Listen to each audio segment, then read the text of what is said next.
नमस्कार दर्शकों आज बात कर लेते हैं एक बहुत ही important topic, career and profession. तो देखिए, जिस तरीके से हम अगर हमें अपनी डेस्टिनेशन पर पहुंचना है तो हम गूगल बाबा की मदद से मैप लगा लेते हैं और अपनी डायरेक्शन फिक्स कर लेते हैं और अपने गोल पर आसानी से पहुंच जाते हैं। तो इसी तरीके से ग्रहों में भी डायरेक्शनल स्ट्रेंथ होती है, डायरेक्शन होती है। जिस रास्ते पर हम चलें तो हमें पॉजिटिव रिजल्ट देते हैं। तो इसमें पराशर ऋषि ने 7 प्लैनेट्स को डायरेक्शनल स्ट्रेंथ अलॉट की है।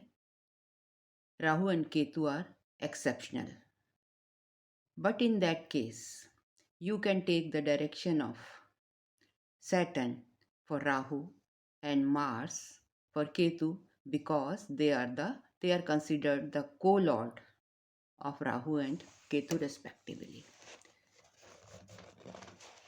So it is very important to note the directional strength of the planet to know in detail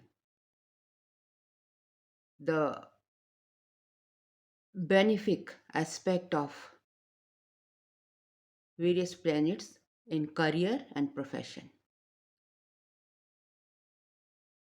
Sun has directional strength in east, Moon northwest, Mercury north, for Mars it is south, for Jupiter it is northeast, Saturn has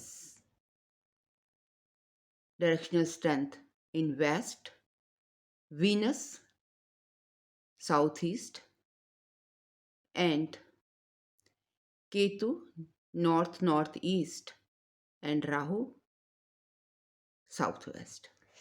So these are the direction where the different planets are strong. They are Bali. Now let us see the various planets where they have, in which houses they have the directional strength and the houses concerned.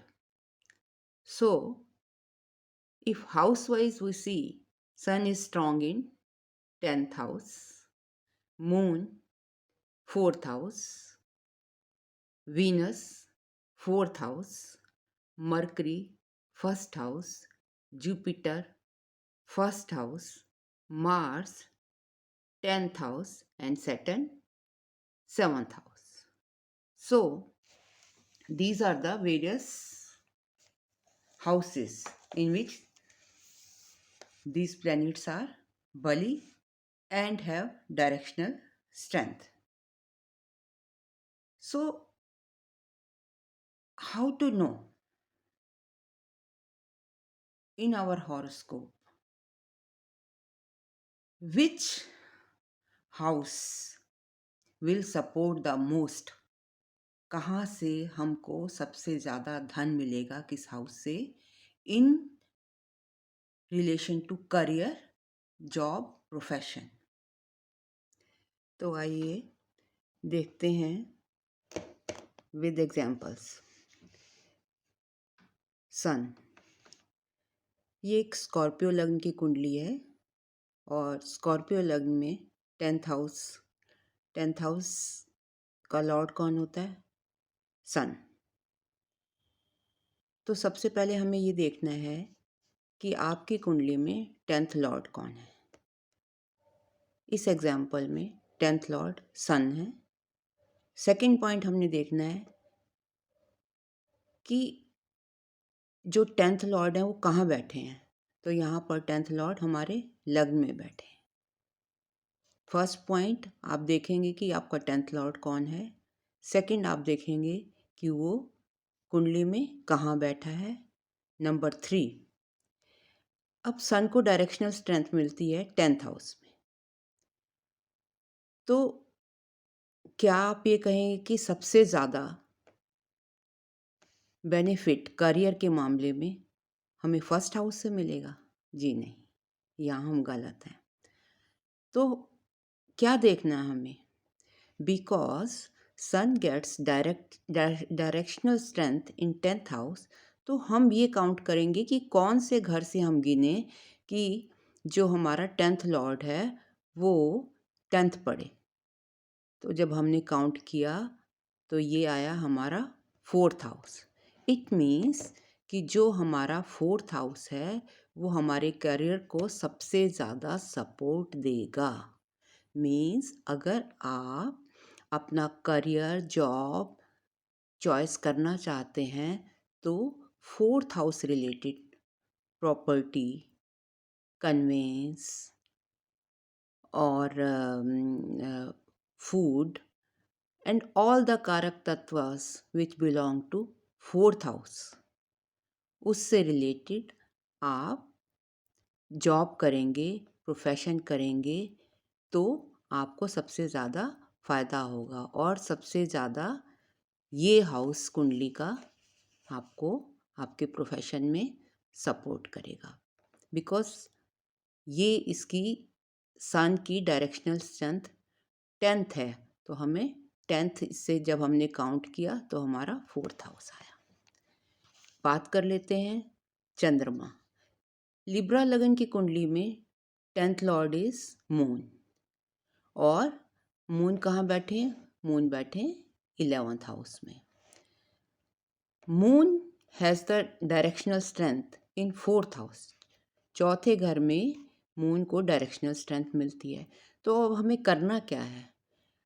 हम देखेंगे कि जहाँ भी हमारा 10th Lord बैठा है चंद्रमा, उससे हम काउंट करेंगे कि कहाँ से काउंट करें, कौन से घर से कि हमारा 10th लॉर्ड 4th पड़े। तो हमने काउंट किया तो ये आया हमारा 1 2 3 4। मीन्स इस कुंडली के लिए अगर ये व्यक्ति 8th हाउस संबंधित काम करेगा तो इसको अपार धन मिलेगा, बहुत धन की प्राप्ति होगी। बिजनेस करे, जॉब करे, जो भी करे तो उसमें सफलता मिलेगी। अब बात कर लेते हैं मंगल ग्रह की। ये एक कैंसर लग्न की कुंडली है और इसमें 10th लॉर्ड पड़ता है मंगल। अगर सबसे पहले आपने देखना है 10th लॉर्ड कौन है? 10th लॉर्ड मंगल है, और मंगल को डायरेक्शनल स्ट्रेंथ कहाँ मिलती है? 10th हाउस में मिलती है। अब ये बैठे हैं महाराज 9वें घर में, तो हम यहाँ से वापस जाएंगे, हम देखेंगे कहाँ से हम गिने कि ये हमारा 10th हाउस पड़े। तो ऑब्वियसली जब हम 12वें घर से गिनते हैं 7 8 9 10, तो 9th house is our 10th house, it becomes 10th for 12th house. This is 12th from, this is 10th from 12th house. So अगर ये व्यक्ति 9वें घर से जुड़े कामों को करेगा तो इसको अपार सफलता मिलेगी। और ये बताने की ज़रूरत नहीं है कि 9th हाउस के कौन कौन से कारक तत्व हैं, कौन कौन से सिग्निफिकेशंस हैं, वो यू ऑलरेडी नो इट। अब बात कर लेते हैं मरकरी की।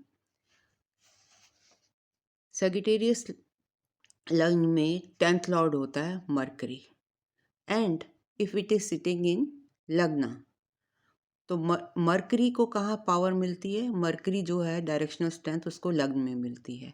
तो आपको कुछ भी काउंट करने की ज़रूरत नहीं है, तो आप लग्न रिलेटेड काम करेंगे अपने सेल्फ पे। आप सेल्फ को इम्प्रूव करने के लिए जो भी आपके प्रोफेशन है उसको करेंगे। सपोज़ अगर आपका ये 5th में बैठा होता तो 5th हाउस रिलेटेड आपको सक्सेस मिलती इन रिलेशन टू करियर। अब बात करते हैं जुपिटर ग्रह की। पाइसेस लग्न की कुंडली में 10th लॉर्ड इज जुपिटर, जो कि हमारा 7th में बैठा है। तो इसमें भी जुपिटर को जो स्ट्रेंथ मिलती है, मरकरी और जुपिटर को फर्स्ट हाउस में मिलती है, तो ये इसके लिए फर्स्ट हाउस ही हुआ। तो हम इसका मतलब यहाँ ये इस घर के रिलेटेड अगर ये व्यक्ति प्रोफेशन करेगा तो उसको फ़ायदा होगा, उसको अपार धन मिलेगा, धन की प्राप्ति होगी। Most benefic house for the career is this. Then for Venus, Venus लग्न की कुंडली में वीनस सॉरी लियो लग्न की कुंडली में 10th लॉर्ड इज वीनस, और ये यहाँ पर वीनस के लिए 4th हाउस, यस, जो 4th हाउस होता है वहाँ पर इसको डायरेक्शनल स्ट्रेंथ मिलती है।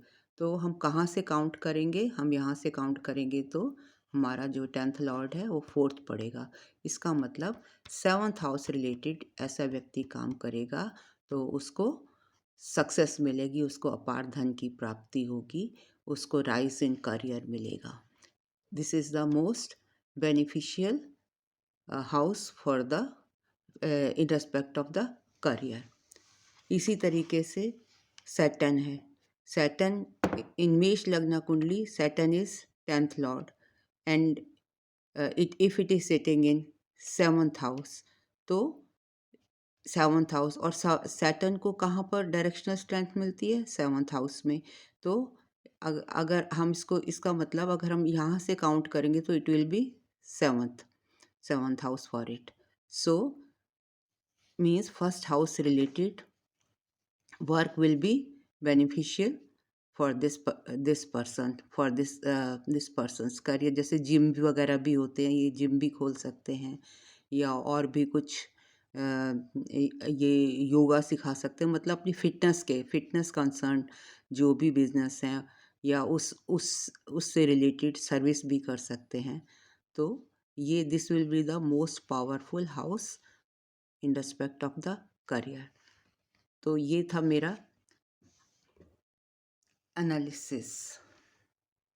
डायरेक्शन की चॉइस करनी हो कि कौन सी डायरेक्शन में आपने अपना जॉब ज्वाइन करना है, या किस डायरेक्शन में आपने सेटल होना है, या कुंडली में कौन सा घर आपके लिए सबसे ज़्यादा सपोर्टिव है इन रेस्पेक्ट ऑफ करियर, तो ये इसका देखने का तरीका है।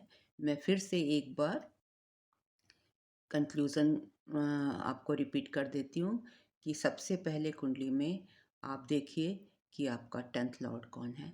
फिर ये देखिए कि उसको किस घर में डायरेक्शनल स्ट्रेंथ मिलती है। और नंबर 3 फिर आप ये काउंट करिए कि सपोज़ 10वें घर में डायरेक्शनल स्ट्रेंथ मिल रही है, तो कहाँ से काउंट करें कि वो जो जहाँ पर 10th का लॉर्ड बैठा है वो 10th हाउस पड़े। तो बैक आप जाएंगे, जहाँ से आप स्टार्ट करेंगे, स्टार्ट करके फिर आप आएंगे जहाँ पर लॉर्ड बैठा है। तो starting point is the house which is most beneficial for you from money point of view, for this ease in the career, and for upliftment in the career in every respect.